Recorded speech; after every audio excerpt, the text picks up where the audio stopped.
Well, hello, and welcome back to another episode of The Big Show. Hey guys, I hope you guys had a great holiday season. It's been a little while since I saw your guys' faces. I'd say about 2 weeks now. We had Christmas Eve. The Sunday fell on Christmas Eve, so we didn't do a show then. And then, of course, 1 week later, you got New Year's Eve. So I figured we go ahead and give The Big Show a couple weeks off. But I tell you what, I'm pumped up. I'm excited to see you guys. I'm excited to talk to you guys in the chat room. And I'm excited to share a little more life experience with you. But I'm really excited about seeing my co-host one more time, Dwayne Ward. Welcome back to the show, sir. How was your holiday, man? How you been? I've been hanging in there. It's been pretty good. I mean, Christmas, Santa, great on the curve once again for the kids in the better half. So I got a cherry picker for the Mustang, which has yet to be put together. It's a funny side story. New Year's I was asleep by 9 or 10 o'clock. Yeah. So I learned about it the next day. We've had a number of things that happened. We had the McNeeses. They did a We the Parents movie. They had a premiere for that a few weeks ago here in Dallas, and was able to attend that as the pissed off parent, and had a lot of fun with that. It was a very good video. They're going to be releasing it actually next Thursday to the general public. It'll be available on YouTube, so that'll be pretty cool. But no, it's all good. We were kind of sharing some stuff off camera about my health thing. I know, we talked about that. Yep. I'm proud to say that I'm down, and this may be shocking to some people, but I'm down to 217 pounds. Boom.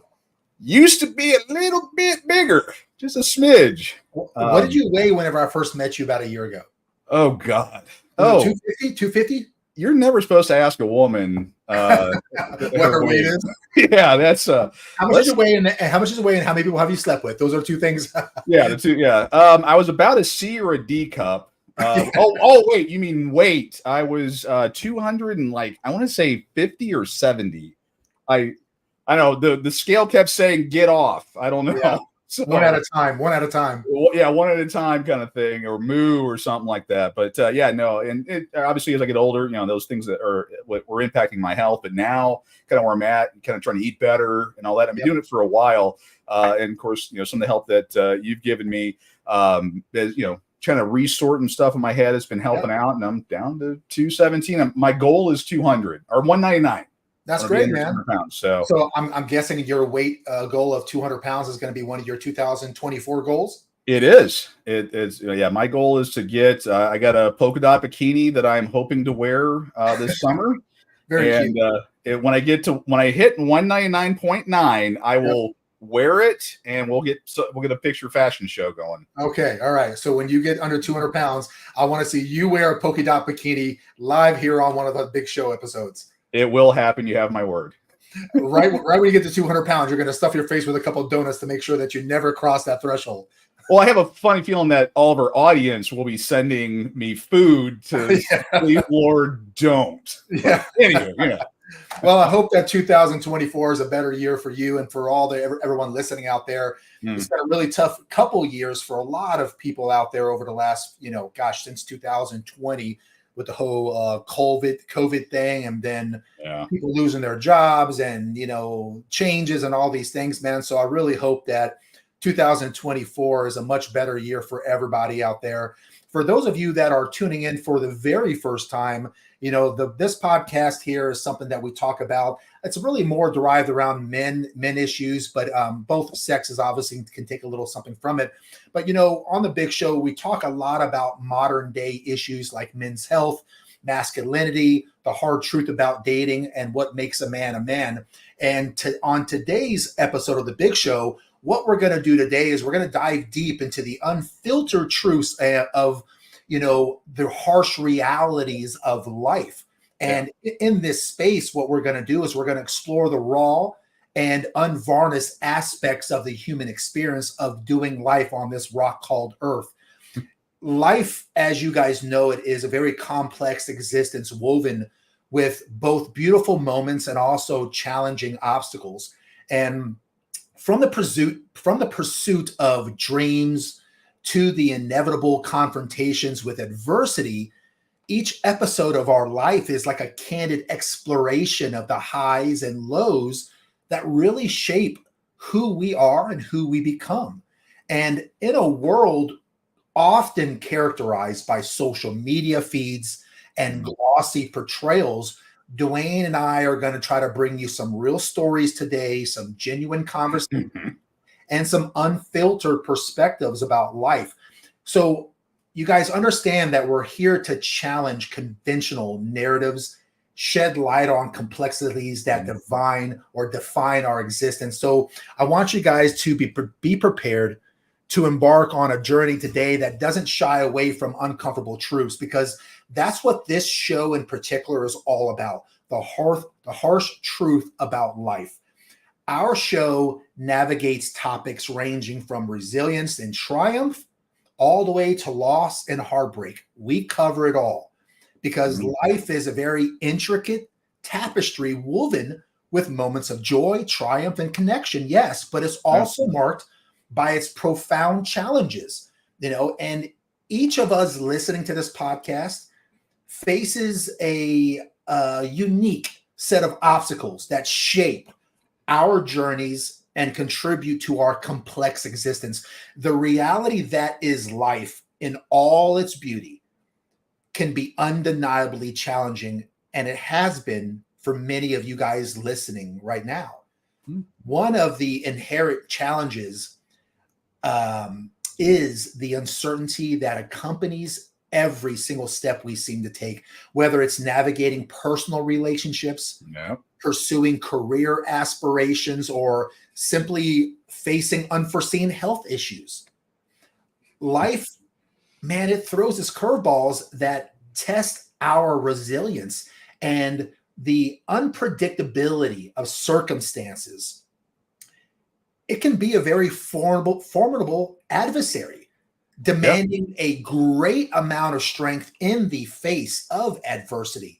So another profound challenge, I think, that lies in the pursuit of personal growth and self-discovery, as we evolve, we have to, I guess what I should say is we're all confronted with the uncomfortable truth about ourselves and also the world around us. And it requires courage to confront our flaws, acknowledge our vulnerabilities, and also embark on journeys of continuous improvement. The process of self-discovery is not always easy, but it is an essential part of navigating life's challenges. And moreover, societal pressures and expectations can add a completely other layer of complexity, whether it's striving for success in our careers, whether it's maintaining relationships or meeting societal standards of beauty and success. We often find ourselves grappling with the external judgments and comparisons of the world that we view and the world that we live in. Right, you're saying that we have self-discovery and all that. Now, each of my kids, when they were about 15 years old, they told me they had all figured out. They each told me that I didn't know anything and they had it all figured out. I don't know if you went out in the comment section with kids and dealing with that, if they've ever had that happen to them. Yeah, they had it all figured out. Teenagers often think that they do, and it's that ignorance and arrogance blend that makes people follow that type of thinking, because teenagers or kids in general, they live life on easy mode. They are dependent on the parents that take care of them. They're dependent on someone else paying their rent, their mortgage, their transportation, their heat and air and food and all the. I mean, it's if you were someone that had everything taken care of. Wait. What do you? What? What is happening right now? What is happening? Moo. Did we just become best friends? We did. We got a bromance going. But it's really rich in it for someone to have everything kind of given and handed to them, and then sit there on this like metaphorical pedestal, thinking that they understand life when they when they haven't even been able to even get out there and be independent from, Right. things. But yeah, man, I tell you, today what we're going to do is we're going to cover some harsh realities of life. And I really hope that there are some teenagers listening to this. And I really hope there's a lot of people that are under 30 years old that are listening to this, because my 30 and up crowd that are watching right now, a lot of these are going to be head shakers where you guys go, yep, that's true. Yep. I know cap. that's true. You guys are going to pretty much know whenever I start giving you my 9 list that those are absolutely true and harsh realities of the life that we live in. But, what I wanted to do before I get into the list is just kind of really drive home the fact that, within these challenges that we have in life, it's easier said than done, fair enough. But it really does. There really is, it lies like the potential, I should say, for growth and wisdom, transformation. And it's through overcoming adversity that we discover our true strength and resilience. Because life's difficulties shape our character, it teaches us empathy, and it provides the canvas upon which we paint this masterpiece we call life. And in acknowledging the challenges, we open a door to authentic conversations, compassionate connections, and a shared understanding that in the ebbs and flows of life that we're not alone. I love talking. I don't know if I should say I love it, but I find solace in talking about topics that are not always comfortable to talk about. Yeah. Because there's so many people out there that, this week, whenever I had some people say, hey, what's the show on? And I said, we're going to talk about the 9 harsh realities of life. And some of the feedback that I got was, hey, why don't you talk about some more uplifting subjects? Right. And I completely I'm completely understand why they would say that, because it's fun to laugh and joke. And I want to do that with everybody. But I started thinking to myself, why is it that sometimes the topics that we discuss on the Big Show are, in fact, some topics that are kind of harsh or not always the most pleasant, uplifting topics. And I think the main reason why I talk about things like today's topic is because there's so many of you guys out there going through this. And whenever I do consultations with people and I get to understand their stories, people don't come to me for advice on necessarily to share topics or conversations that are extremely fun. They're coming to me with, hey, challenges. Jimmy, why when this happens, that happens? Why when this is said, that's the outcome? Why whenever I give all this, the other person doesn't give all that? And so I wanted to cover these topics to really let people know out there that you are not alone and that we all do go through it, despite all the fun things we might post on Facebook or Instagram. We're all struggling. We're all going through it. And in acknowledging these challenges, again, we can open a door to conversations and connections and an understanding that, that life is tough, and embracing the complexity of life allows us to kind of navigate its challenges with a sense of purpose and resilience and appreciation for the beauty that can and oftentimes does emerge from the struggle. So, admit in this beautiful chaos. Look, there exist harsh truths that can be difficult to digest. These are not meant to discourage, but to arm us with a resilient mindset. Yeah. Here Dwayne and I are going to unravel 9 such harsh realities of life that, once comprehended and embraced, can serve as a catalyst to our own personal strength and growth. So one of the things that, when people reach a certain age, and I always usually use the age of 30 because teenage years, they don't count. Yeah. They don't count. When you get into your 20s, now for the first time ever, you're getting into the arena. You've got your sword and shield. You're kind of starting to fight battles. You're seeing how crappy life can be. You're seeing how screwed over at least once. Yeah, how bad people can treat you sometimes, despite you being an outstanding, good, moral person. Right. By the time you get to 30, I mean, you've got a good 5, if not 10 years of really getting kicked in the ass. And some of these harsh realities start to set in. And number one harsh reality out of the 9 that I have for you guys today is that nothing lasts forever. That's a harsh reality that we all are going to learn. And that first harsh reality that we must confront is the impermanence of life. Nothing, be it joy, sorrow, triumphs, failures, people, situations, remain constant. Nothing. Yeah. Everything is in a state of continuous flux.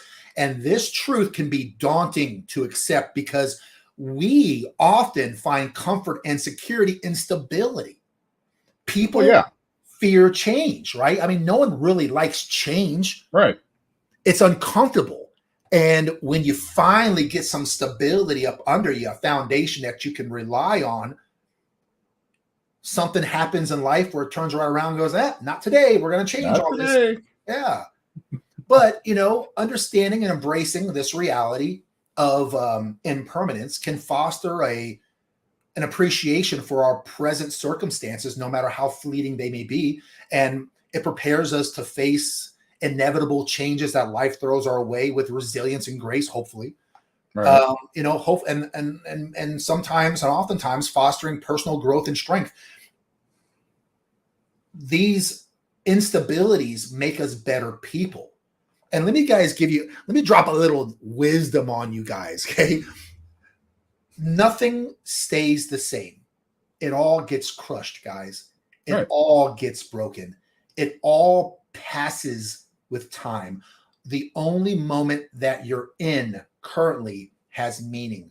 Some people out there may say that there are things that stand the test of time. There are things that can last, like love. Many people feel that love is one of the things that lasts forever.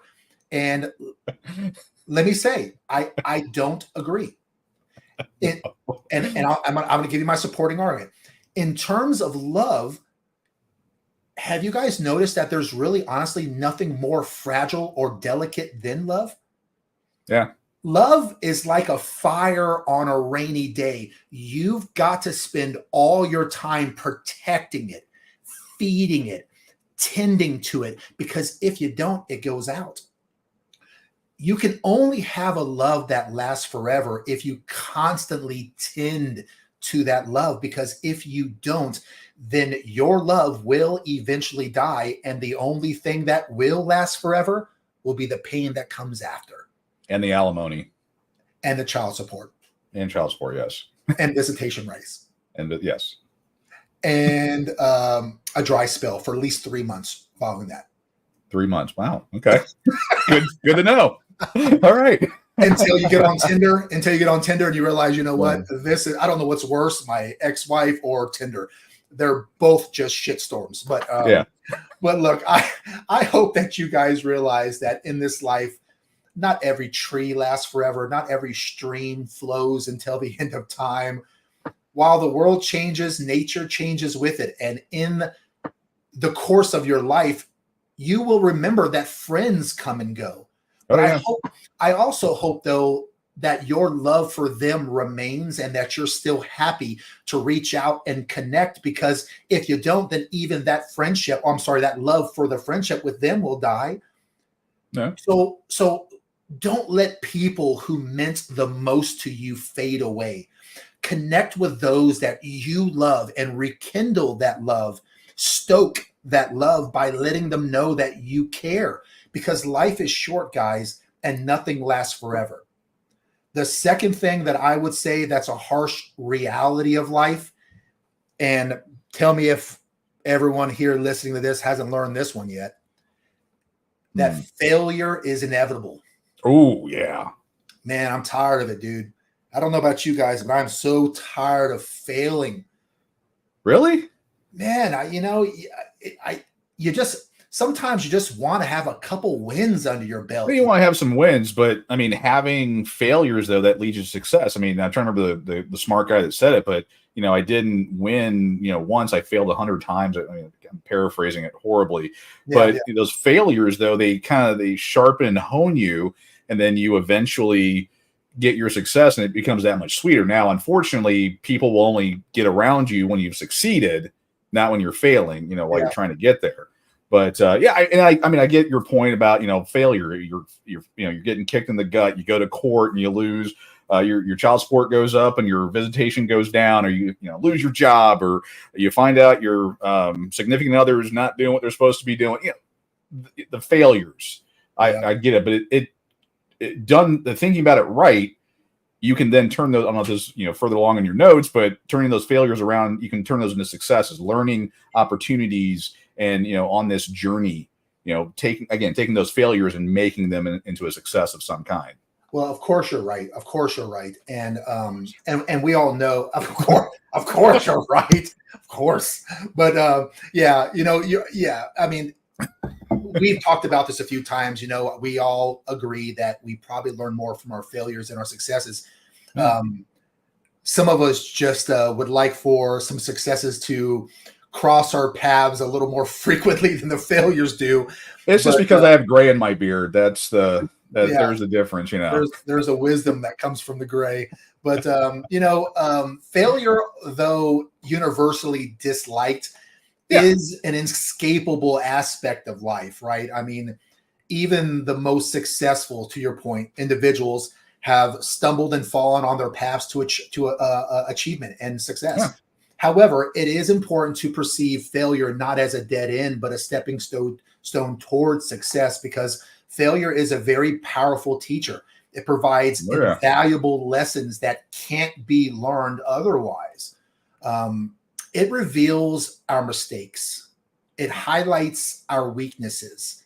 It pushes us to improve. And when we embrace failure and learn from it, we become stronger and more resilient and better prepared for the challenges that are going to be ahead of us. And in essence, failure is not the opposite of success, but it's a crucial part of the journey towards it. I'll tell you a story. You want to hear a story? It's story time. It's story time. Hit me. Hold on. So we need to start selling those as merchandise on the Big Show. Freaking cow cups. We're going to give you guys a good discount on cow cups this week. But so I've got this story, right? And I'll tell you a story about a friend of mine that I know. Her name is Maya. Maya, she aspired to open up her own bakery. And she loved to cook. She loved to bake. She wanted to share her love for baking with the world. So, and she's a very determined individual. So what she did was she skimped, she saved, and she worked tirelessly to bring this bakery vision to life. And after years of preparation, she finally opened the doors to her little quaint bakery called Sweet Serenity, I think is what it was called. And the initial days of her opening the store were filled with excitement. There was the aroma of freshly baked treats floating through the air. Customers were trickling in, but it wasn't long before Maya faced challenges that she had not anticipated. Things like fierce competition, an unpredictable market trend, and the complexities of running a small business in a big city. And despite her dedication, she struggled to gain a foothold in this competitive market. Her savings started to dwindle, and the once bustling bakery started to see like fewer customers. And this dream that she had once that seemed so close now started to feel distant, like a fading reality. And one afternoon, Maya was staring at empty chairs in her bakery. Doubt and disappointment crept into her mind, her heart, and the once vibrant space now echoed with like the silent whispers of unmet expectations that she had. This was a very profound failure for her. But instead of giving into despair, Maya chose a different path. She decided to confront these failures head on, viewing them not as dead ends, but detours on a road to success. And instead of giving up, she sought feedback from this dwindling customer base. She adjusted recipes and she kind of reimagined the ambiance of the bakery that she had started. And Maya's journey was far from easy, but failure actually eventually became her greatest teacher. Slowly, the bakery began to transform. The word spread about this revitalized, sweet serenity, and customers returned. Maya's resistance and willingness to learn from her failures not only breathed life back into her dream, but it also elevated her bakery to new heights. And in the end, that bakery, it really became more than just a bakery. It became a testament to the strength that arises from failure. And Maya's story reminds us that setbacks are not synonymous with defeat, but rather stepping stones towards growth and success. Failure, guys, is inevitable. So don't let life get the best of you. If you are down and out because of something you've failed at, then let me share something with you. It's one of my favorite quotes from an icon that we all know, Sylvester Stallone, when he played Rocky Balboa. I think it was Rocky V, the one where his kid was in the movie. Yeah. So if you guys remember that movie, I think he's walking after his kid. His kid is being a little shit. It's nighttime in the city. He's standing on a street corner, and he says to his kid, he goes, "You know what? You, me, or nobody is going to hit as hard as life. But it ain't how hard you hit. It's how hard you can get hit and keep on moving. How much you can take and keep on moving. That's how winning is done," is what he said. He says, now, if you know what you're worth, then get out there and get what you're worth. But you got to be willing to take the hits and not point fingers saying that you ain't where you want to be because of him, because of her, because of nobody. Cowards do that, he said. And that ain't you. You're better than that. That's probably one of my favorite quotes. If you guys haven't seen the movie, it's a good one. If you don't want to watch a movie, then just kind of Google Rocky V inspirational speaking on YouTube. I'm sure it'll pop up. It's a great scene. But actually, when I was in martial arts, that's what my instructors would tell me. You can punch hard. Winning the fight is if you have to get into the fight, it's how much damage you can take and keep on going. Mm-hmm. That's one of the reasons why. I know you're in martial arts. I've been in martial arts. That's one of the things that they were teaching us. Is that's why you're getting hit, you're getting taken to the ground, you're learning those things, because that hitting and all that is part of it. But winning the fight, you're going to get hit, you're going to get knocked down, but you get up again. Sorry, I had to do it. Yeah. But it's taking that damage, figuring out the way to win and get out there and as you were pointing out, go after it, get it. Not blaming other people. There's no, privilege and, so-and-so got whatever. I personally, it turns my stomach to hear people tell me I have some kind of privilege or something. If they knew what I grew up in and dealt with and have continued to deal with and all that, they would, hopefully shut their mouths. You fought. You have to fight to get where you want to be. Is there a little bit of luck involved? I'm sure there is, knowing the right people, but you make your own luck a lot of times. But getting in there, getting into the fight, not blaming yourself, and every setback needs to be, okay, what did I do? What was my part in it? How can I do better next time? Yeah. That's getting better from that. Otherwise, you're going to sit there and just cry yourself to sleep every night. That's true, dude. Those are great words, well said, and very moving. Man, we're corny as shit. All right. So number 3 on the harsh reality of life. Number 3, and this is one that Clover knows, that Michael Keller knows, that Derek knows, that Jeffrey knows. They know this. Number 3 is you can't please everyone. Oh, God, yes. That is. Another harsh reality of life is you just can't freaking please everyone. And I tell you, man, one of the harsh realities that we must come to terms with is that it's impossible to please everyone. People are diverse, each with their own unique set of opinions, preferences, expectations, mental issues. You know? ideologies. I mean, just attempting to satisfy everyone can be exhausting, and Right. it's a futile endeavor that leaves us feeling drained and disconnected. Instead, it's crucial to prioritize your own happiness and well-being, because remember, it's your life and you're the one that needs to live it. While it's important to consider others' feelings and perspectives, Right. your choices should ultimately resonate with your beliefs and aspirations. You just focus on being the best person that you can be, and at the end of the day, you'll sleep better. Also, knowing that the higher up in life you go with popularity, Oh, I thought age. status, wealth, age, influence, then the more you will get people who view your thoughts and beliefs as wrong.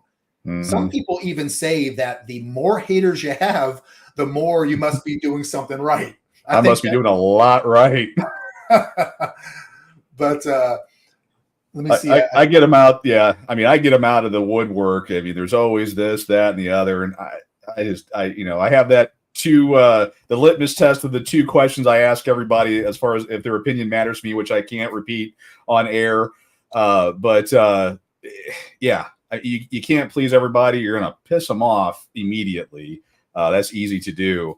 And you just got to do what's in your moral compass. I mean, what you said, what lets you sleep at night, and what your moral position is on something. That's the best you can do. But yeah, people, the more and more I'm gonna say popular you got everyone telling you how to do things. Your website's this, or you ought to try it this way or do that. And depending upon the person, you take their feedback and they're like, oh, okay, something to think about. You got people just trying to tell you all kinds of stuff. It's just it's a nightmare. But anyway, yeah. Oh, we got a lot of comments. Good. Keep them going. Keep them going. We even got a comment on our cups. Yeah, more over this. Short story. I don't know if we talked about it on one of the shows, but actually, Jimmy came up to my neck of the woods, and we haven't talked about it because that was during Christmas. We have in our show. So they have no idea about the movelessness. They have no idea. Okay, so I don't know how much of the story I can tell, because I don't know if you want to protect privacy and other people that were there and stuff like that. Yeah. So I mean, so basically, I had an opportunity to come up to Dallas to do a little event, and you live near the Dallas Fort Worth area, so I said, hey man, this is absolutely short notice. I'm coming to your neck of the woods. Here's where I'm going. You're like, well, shit, that's like 20-30 minutes away from me. I said, dude, come join. Yep. So we ended up going to see this event together, and then we went downtown somewhere and grabbed some food, and all of us just had a really great time. Yeah, it was fun. But yeah, during that, did the move cups, and make that a part of the signature part of the show there. Yeah. So Brandy and Dwayne put together some little Christmas baskets and stuff, and inside was this guy right here. So, here we are. now I've got more than one. Yeah. And it's marvelous. It's moveless. Yes. Very, very nice. So I'm going to hear from Brandy all night long. Yeah, it was moveless. Yeah. Yeah. Anyway. And for those of you who don't know, Brandy is she loves cows. Oh God. Dwayne and Brandy literally have a cow room in their house. Yeah. Like a cow two cow themed rooms. Yes. One, we call it the Oasis room. And that's where Brandy goes to reflect on the latest dumb stuff I've done. And it's nothing but cows, and the bed. I mean, the entire room is nothing but cows. And then I made her own office, which is actually one of my server rooms now. And she has cows all over the place in there. So slowly taking everything over. Yeah. Thank you, Brandy. God. Oh God. Oh God. And and she calls me the nerd. All right. So look, I'm sorry that all your hard work and all you do to provide this household, you had to give up 2 rooms for a cow themed room. I'm sorry for that. but that rolls right into the fourth harsh reality of life, which is life ain't fair. No, it is not. It's not. And I'm sorry. I'm sorry. I remember getting when I was getting divorced, my first divorce. The person told me the only thing fair is that thing that happens down in Dallas once a year, and they have the Dallas Fair. That's the only fair that's out there. I don't know why that stuck with me, but it did. Yeah, life is not fair. I don't know.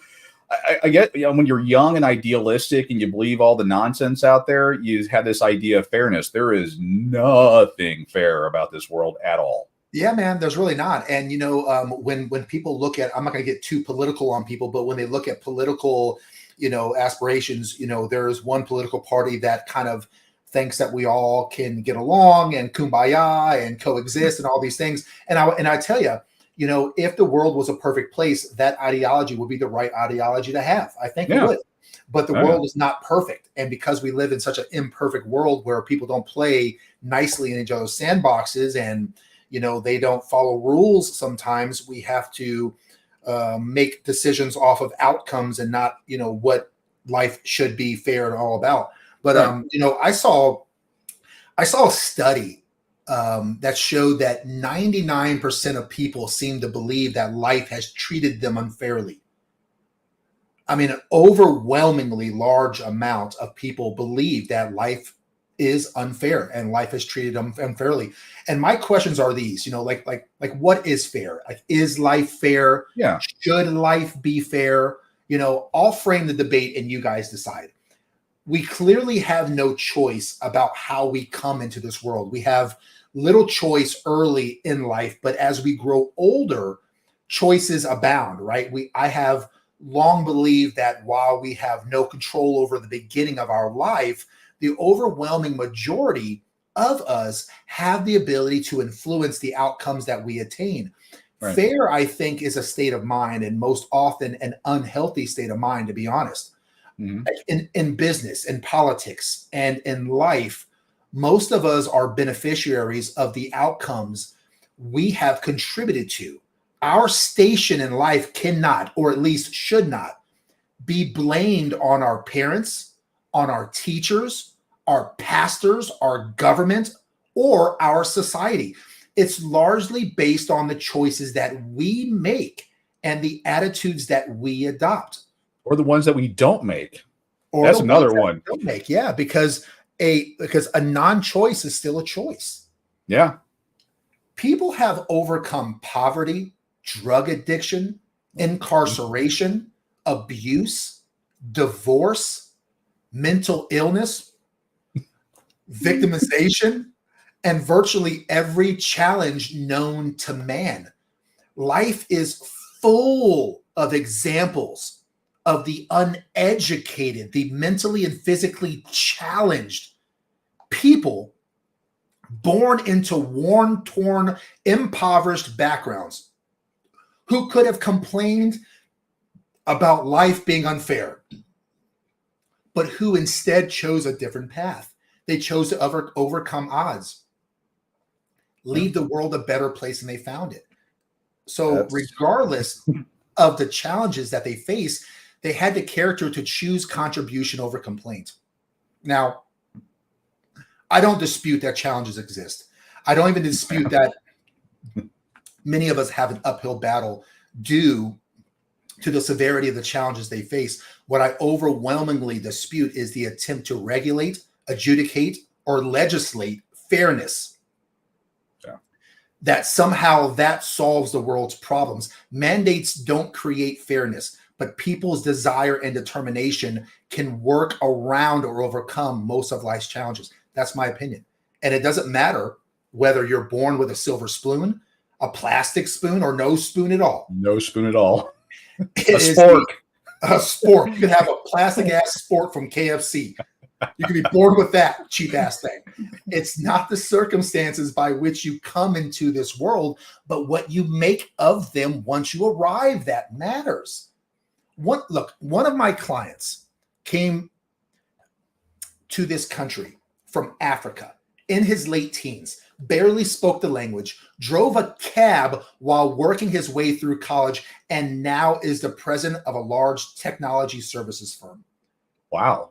Stories like this are all around us, guys, and they're not miracles, nor are they the rare exception. They do, however, demonstrate blindness to the mindset of this fairness doctrine. From the hundreds of people that I've spoken to about this topic, the large majority of people that complain that life isn't fair are my younger clients, the 30 and under crowd. By the time you've hit the age of 30, you know pretty damn well that life is not fair and no one's coming to save you. All these people in the comments section know that life ain't fair and no one's coming to save you. Once you reach about 40 years old, though, you're qualified to teach on this subject because life has beat this lesson into you. So let me say this before I move on to the fifth harsh reality of life. Let me, while I'm thinking about it, let me offer some advice to my younger listeners that you will learn the hard way, whether you like it or not. Let me just give you guys, my younger listeners, the under 30, the teenagers listening right now, Gen Z, the Gen Z, the people under 30. Let me give you a good 10 or so rules right now that you had better learn, and you're going to learn it one way or another. Number one, life ain't fair, so get used to it. Number two, the world don't care about your self-esteem. The world will expect you to accomplish something before you feel good about yourself. You can't walk in as the CEO of a company and get paid what you're worth. Rule number 3, you will not make 60 grand a year right out of high school. You will not be the vice president with a car phone until you earn both. Really? Sorry, it's true. Huh. Number 4, if you think your teacher is tough, wait till you get a boss. Yeah. Number 5, flipping burgers is not beneath your dignity. Your grandparents had a different word for burger flipping. They called it opportunity. Yep. Well, funny story. When I was going through my first divorce and I was freaking out, fees and all that stuff, I have a Bachelor of Science degree, dual minor, graduated cum laude, blah, blah, blah, had one hell of a work history, yada, yada, yada. I delivered and set up bounce houses, those things for kids on the weekends to get additional money. Because I didn't know what was going to happen, so I wanted to prepare for that. I like to prepare for things, you know me. But again, I was in my early 40s when all that went down.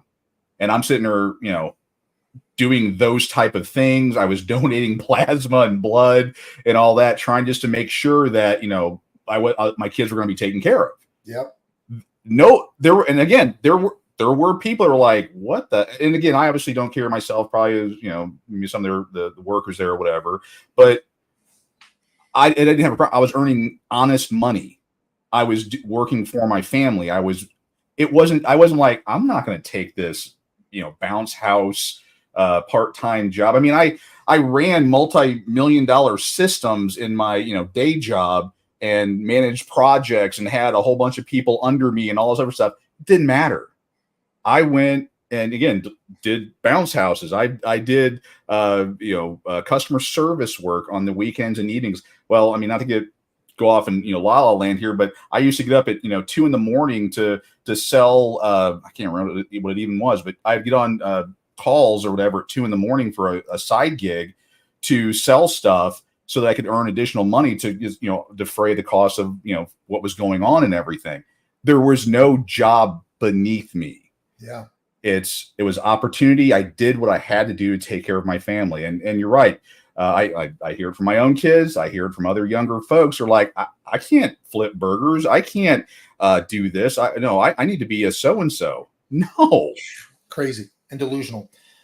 And it's going to hurt them. My very first job ever, it wasn't on the books. It was like under the table. I was 11 years old. My adopted father worked for the company called Club Car that makes golf carts. Mm-hmm. Okay. And I was visiting him for the summer, and my job was to go out there and clean the seats of the golf carts.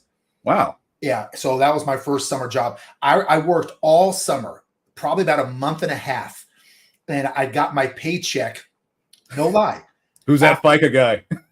I got my this one was under the table. So under the table. Yeah. So this is it's like a handwritten paycheck from like the right. boss. Yeah. But I got my first paycheck. This is a month and a half of labor of out there in the sun cleaning golf carts. I made $62. Oh. A month and a half of work. I made $62 and I thought I was rich, baby. Oh yeah. I was so grateful. Now you got kids going, oh, $15 an hour. I couldn't flip a burger for that. That's ridiculous. I worked a month and a half for $60. And my first on the book job, I was still in middle school. I think I was 14 years old, I think 13. Yeah. And they had some sort of program where they allow you to get out of work early. DECA. I'm sorry, not out of work. DECA. Yeah. Distributive Education Clubs of America. Me too. Yeah. Loved it. So they allow you to leave school. Yep. And I was a dietary aide for a retirement home called Senior Meadows. Okay. And I basically served food to the elderly and washed dishes and kind of did porter work. And then when I turned 16, I was a bag boy at a grocery store in Florida called Winn-Dixie. Winn-Dixie. I don't know if you guys ever heard of Winn-Dixie. Oh, yeah. I worked for Winn-Dixie on my 16th birthday because they don't hire anything under 16. Right. At least they didn't back then. And I bagged groceries, man. And then I got promoted after a while and was the stock boy and all this stuff. Wait, you worked hard and showed your worth and they promoted you? I worked so damn hard. I actually worked for Winn-Dixie for like 8 years. And when I turned 18, I don't want to say they begged me, but they really encouraged me to go full time. And I became a grocery manager. And then I worked every single department and learned how to do every department. And when you work every department for like 3 months or more, and you get your certification, you can now do the training to be a store manager. I was the youngest store manager of a Winn-Dixie in the entire Tampa region. I was like 24 years old. Wow. I was the lowest manager on the totem pole, and I had to work the graveyard shift. But I had people that were in their 30s, 40s, and 50s that worked for me, and I was like mid-20s. That sounds like sounds a lot like you were paying your dues. I did, dude. I did pay my dues. I did. And kids today don't realize that I don't care who you are, you've got to pay your dues. They all think they can just walk into some president job or something and do whatever and command a salary. It's like, that's not how this works. You're not going to get out of high school or college and make 60 grand. You're not going to come out there and get a 6-figure job with all these benefits. You're not going to get that. Did I say car phone? You did say car phone. I didn't want to throw you on that one because that sounded a little old. Yeah, sorry. I meant a car with a phone is what I meant. Right. I was probably talking too fast. Yeah, but yeah, you won't get one of those big old brick car phones with a thing. No, but yeah. So and going on to teach to learn up my younger crowd to keep on going. Let me give you a few more rules. Younger crowd, listen. If you mess up, it's not your parents' fault. So don't whine about your mistakes. You need to learn from them. Another thing too, before you were born, young listeners, your parents weren't as boring as they are now. They got that way by paying your freaking bills, cleaning your clothes, and listening to you talk about how cool you thought you are. So before you save the rainforest from parasites of your parents' generation, try clean the closet in your own room first. Okay. My favorite is when they use the phone that you paid for to talk smack about you. That is one of my personal favorites. Anyway. Yeah, dude. You know what my favorite is too is talking to my younger listeners. Your school may have done away with winners and losers, but life has not. Oh no, they have not. In some schools, they have abolished failing grades, and they'll give you as many times as you want to get the right answer. This does not bear the slightest resemblance to anything in real life. So get ready for it. Another rule: life is not divided into semesters. You don't get summers off, and very few employers are even interested in helping you find yourself. So do that crap on your own time. Yeah.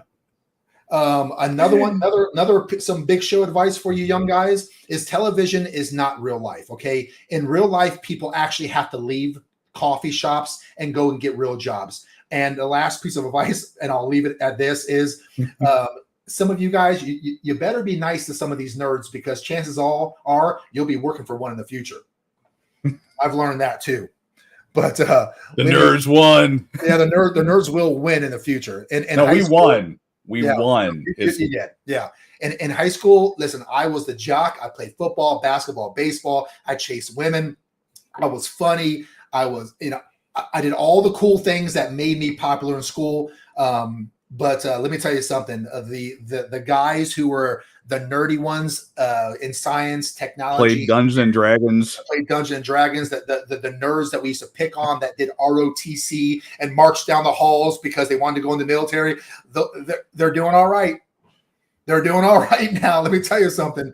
And I tell you, you go back to a 20-year reunion and you look at some of the people who are the coolest, and they ain't so damn cool anymore. So just you can take my advice for what you want, young guys, but life's going to teach you that on your own.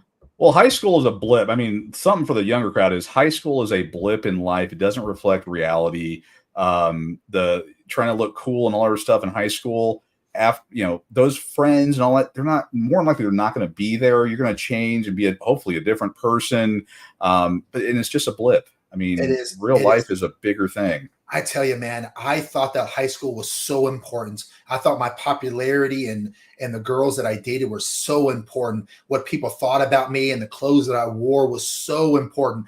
And man, I thought that it would last forever, live forever, and all these people would still be in your life. None of that's true. When high school ends, you get a completely clean slate.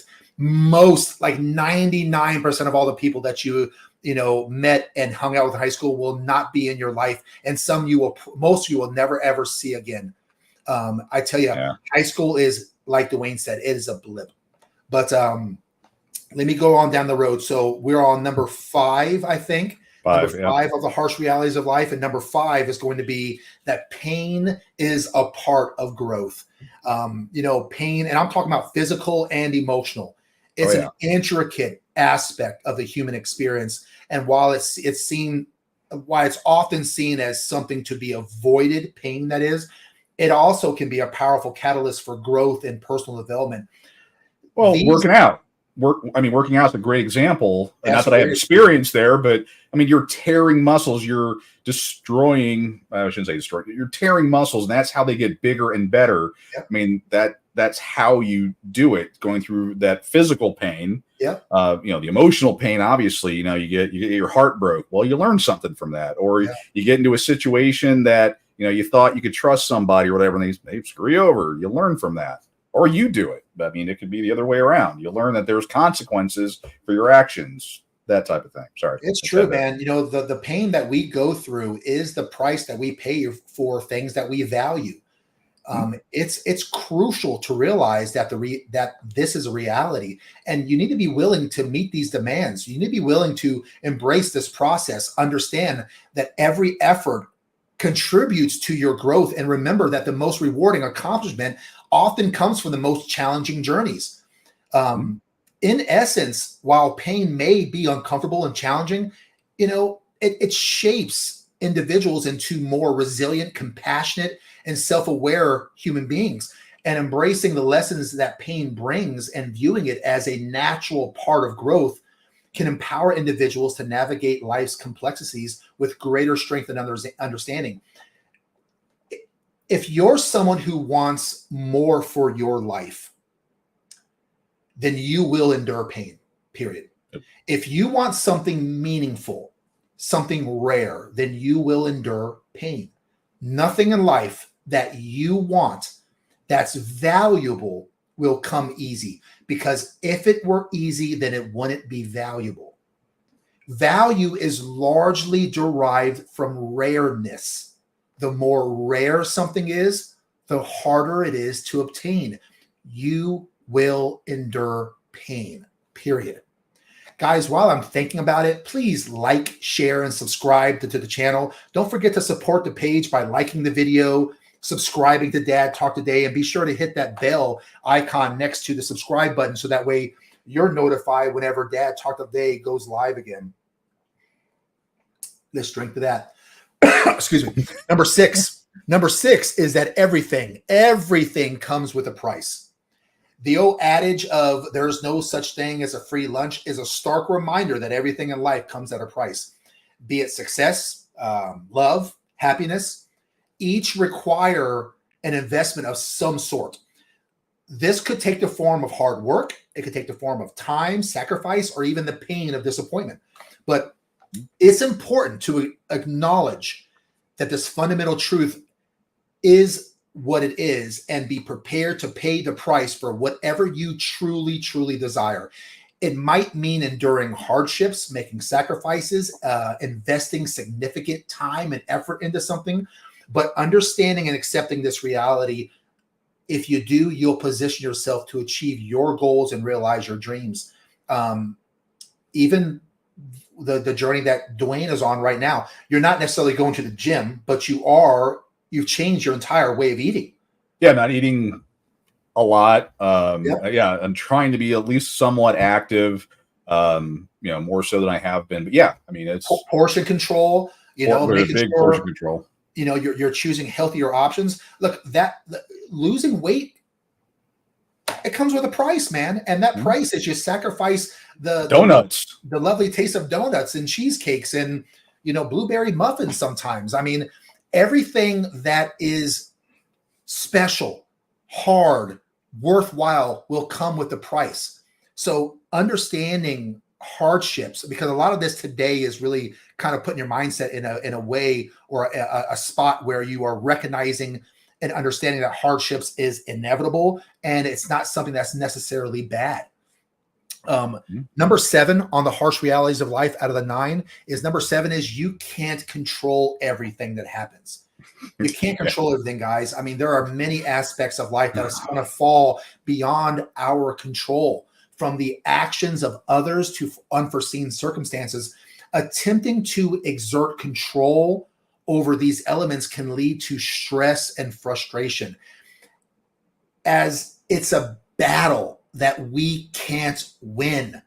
Instead, it's far more productive and empowering to focus on what we can control. Look, you've heard this before. I'm not teaching and preaching something that is brand new to you. You already know that you need to focus on things that you can control. And this includes our actions, our thoughts, and our attitudes. We have the power to choose how we respond to situations, how we interpret events, and the mindsets that we adopt. By focusing on these controllable aspects, you can better navigate life's challenges, reduce stress, and improve your overall well-being.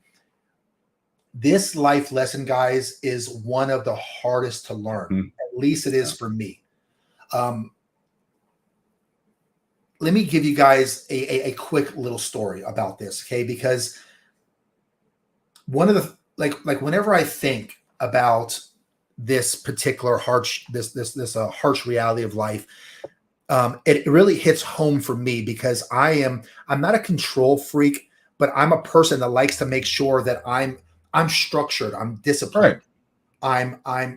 And so when someone is structured and disciplined, you have your process, and 1 + 1 = 2 a lot of times, but in this crazy life that we live in, it doesn't always equal 2.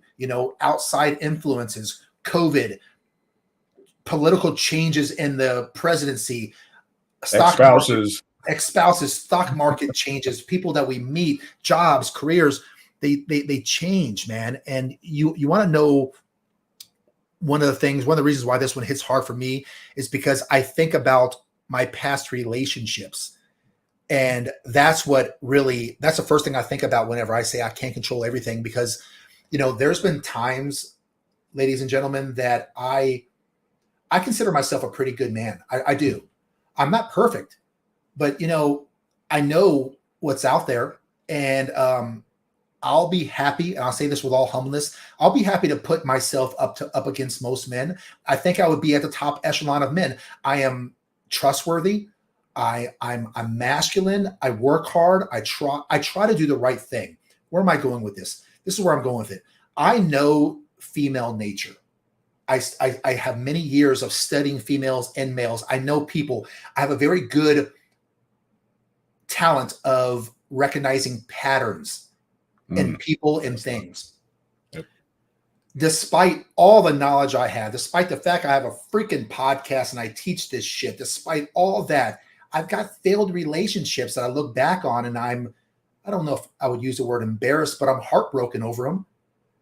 You know, one of life's lessons for me personally is that no matter how good of a person you are, no matter how much you try, no matter how well you did in this relationship, you can't control the other person that you're in a relationship with. Right.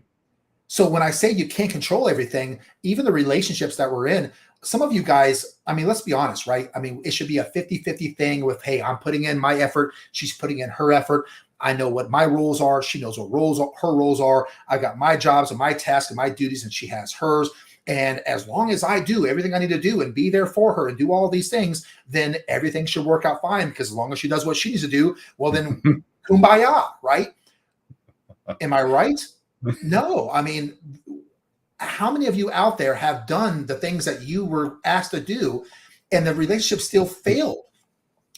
You know, look, all you can do is give 100%, but you can't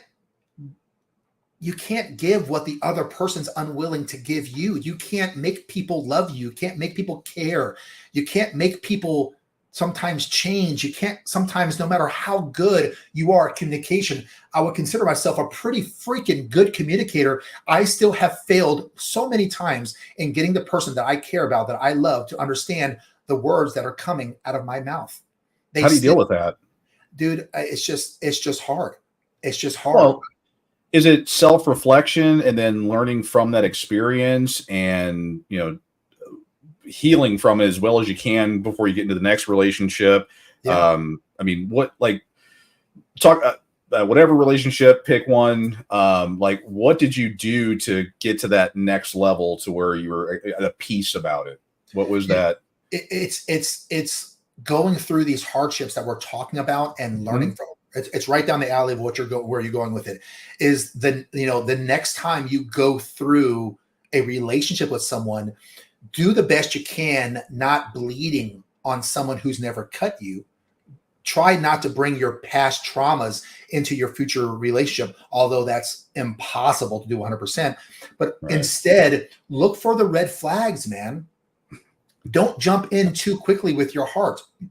You know, how many times have we heard someone say, I was lied to because after a few months, I saw the true her or I saw the true him.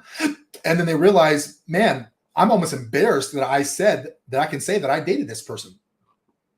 How many times have we personally or heard someone else say that?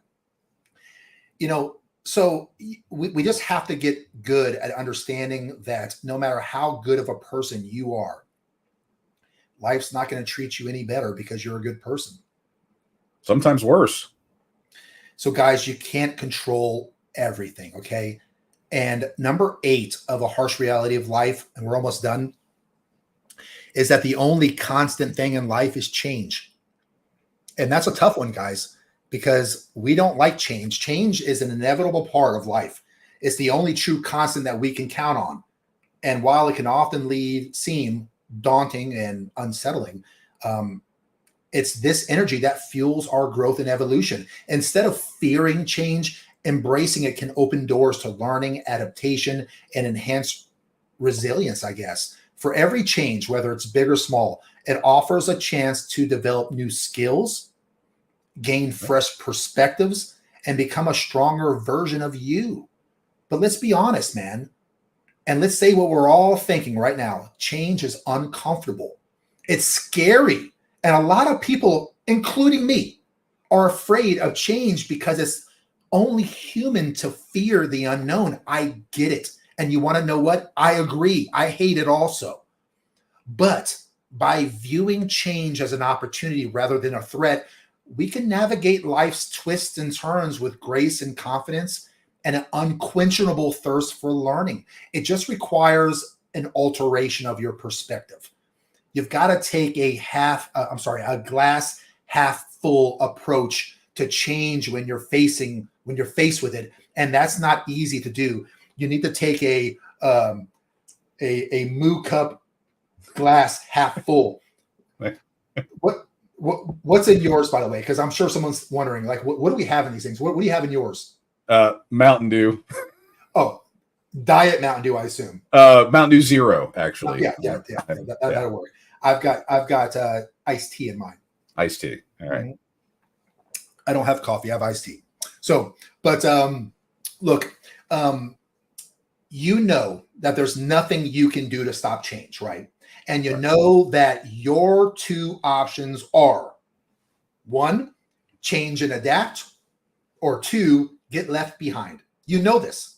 Yeah. Many of us have fallen into both of these categories at times. And the only thing that sucks worse than change is getting left behind and having to watch our opportunities move on down the road without us because we were unwilling or unable to change. They need to move on down the road. You got to move on down the road, baby. Actually, a question from Mike. He's asking the cow cup facing forward. So we have the front facing cup, but it's also a front facing cup. Yes, the cow is so Mike, fine. I know over in Switzerland you don't have these cool cups, just like in Switzerland you don't have cool white jackets that I will bring back for you one day. I will bring them back. But over in America, the land of opportunity, we've got cow cups. All right, so the last one, number nine on the harsh realities of life.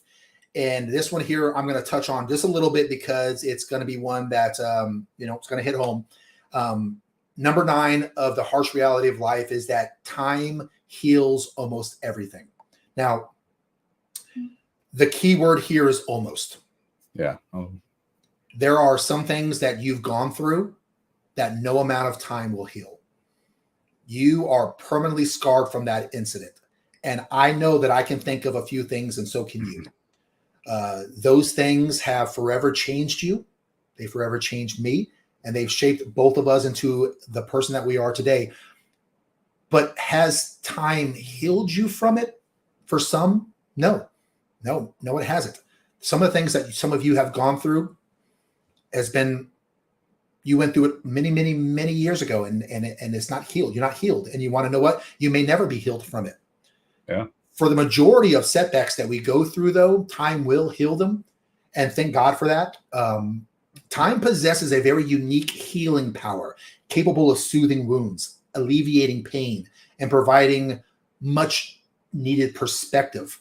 And while it may not completely erase all the scars that you have, it can certainly aid in the process of acceptance and understanding. Time can transform the most painful experiences into lessons of strength. I was asked once, how long does it take to forget something? So I did a little research, and from the research I've done, this is what I've learned. The answer to how long it takes to forget something depends on many, many factors, of course, such as like the type of incident, right, amount, complexity of the information, as well as like the individual's memories and attention. We all know that. However, research has shown that on average, people forget about 50% of new information within an hour, 70% of information within a day, and 90% of information within a week. This is known as the forgetting curve, and it illustrates the rapid decline of memory retention over time. When it comes to grieving, well, that's going to take a little longer. You've likely heard about the common stages of grief. I believe that Dwayne talked about this a few weeks ago. The common stages of grief are denial, then anger, then bargaining, then depression, and then finally acceptance. And while these emotions are common while coping with trauma or loss, the grieving process can be complicated, and it doesn't always happen in a predictable order. When you're dealing with grief, I want you to remember this, guys. Number one, you're not alone in your emotional struggle. Number two, there's no right or wrong way to handle trauma or loss, and there's no set timetable either. Right. Number 3, it's normal to experience setbacks on the path to healing. Number 4, man, grief can last weeks, months, and years. And also keep in mind that feeling guilty about losing a loved one or after experiencing a traumatic event is common, but the tragedy is not your fault and it's beyond your control at times. Approximately about 70% of people on this planet will experience emotional relief in about 12 months. Now, the key word there is relief, okay? Not all traumatic situations will be gone in a year. Hell, some of you, including me, are still experiencing grieving from a past relationship, let alone something worse, such as death, the death of a loved one. So, how long does it take to heal from the major stuff? Let's talk about that. Well, I've heard that it takes about half the time your relationship lasted to finally get over them. So if you were with them for 6 years, then it might take 3 years to get to the point to where they don't dominate your heart and mind. Right. Yeah. In more extreme situations, I hear the number is 7 years. According to some scientists, after, I don't know if I necessarily believe this. I'm just telling you what the research I've learned. I'll let you guys be the decision makers. But there's a lot of scientists that say that in some extreme situations, it takes about 7 years because according to these scientists, after 7 years, every cell in your body has replaced itself. So the idea is that every 7 years or so, your cells have been so productive that your body has replaced every part of itself, from your eyelashes to your esophagus. In other words, after about 7 years of cellular replication, you're an entirely new collection of cells inside and out. Is that true? Not exactly. Certain cells in some organs and systems in our bodies are totally replaced in a matter of months, okay? But Right. Others remain much the same as they did on the day that you were born. So most of the skin and gut are replaced very, very fast, within like months, right? But skeletal cells need about 10 years to replace a skeleton in its entirety. But granted, many cells are replaced within 7 years, yes. However, there are parts of us, for example, that replicate so slowly that only 40% of all the cells exchanged throughout your entire lifetime will be replaced. Can you guess which organ out of all the organs replace or replicate so slowly that throughout your entire lifetime that only 40% of the cells will replicate itself? Can you guess which organ that is?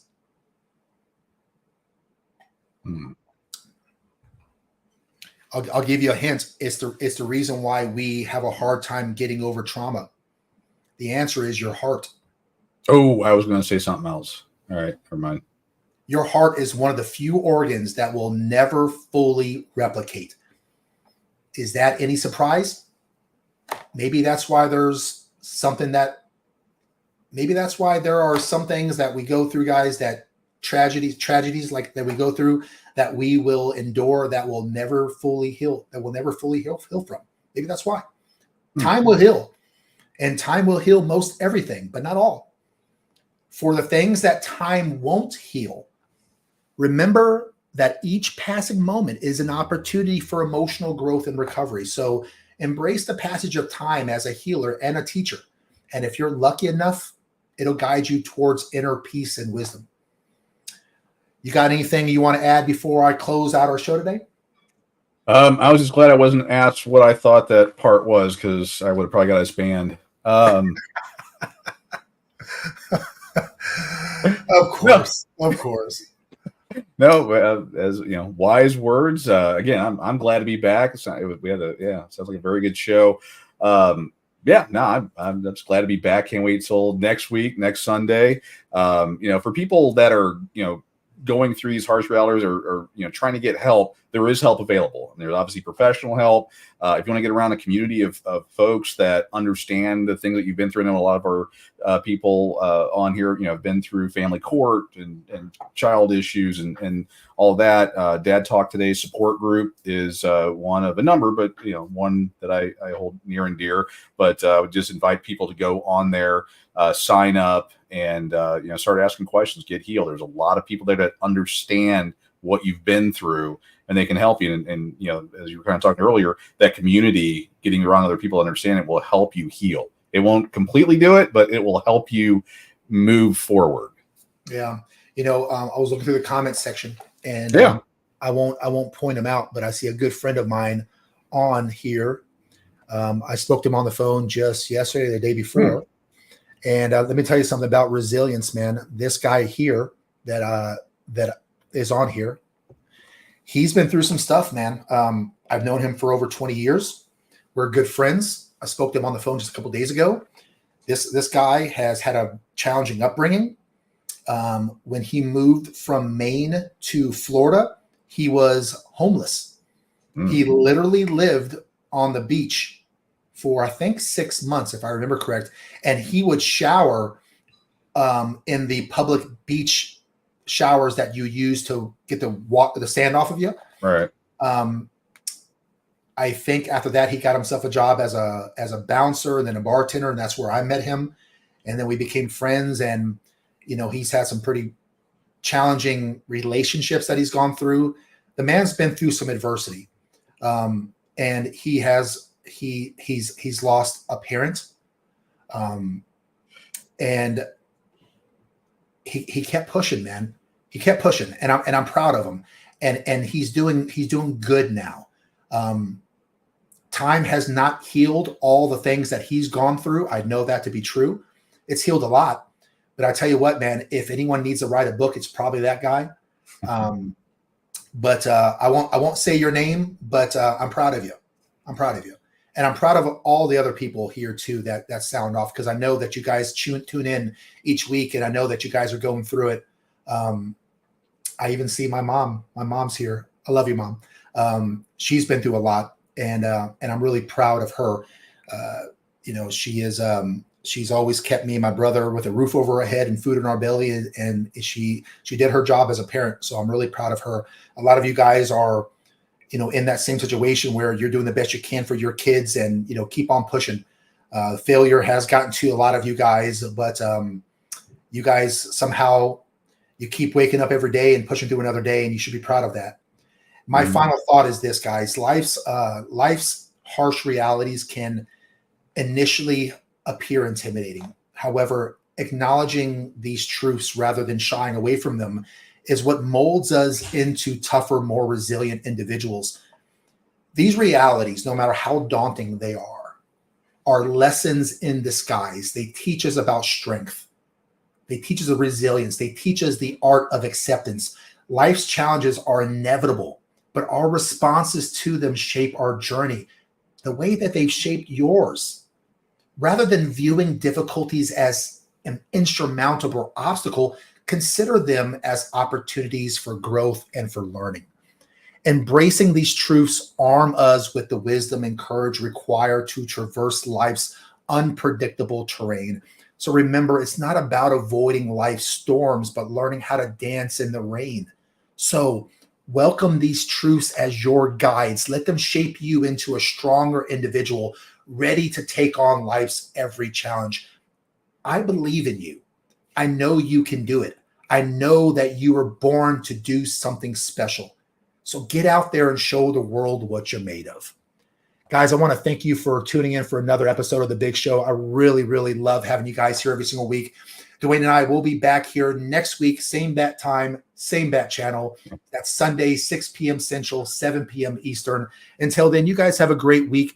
If you guys have any comments for the show or any sort of inquiries, you can reach me personally at jimmysmith300@gmail. That's jimmysmith300@gmail. Until next week, guys, we'll see you guys on another episode of The Big Show. Have a great week, and we'll see you soon.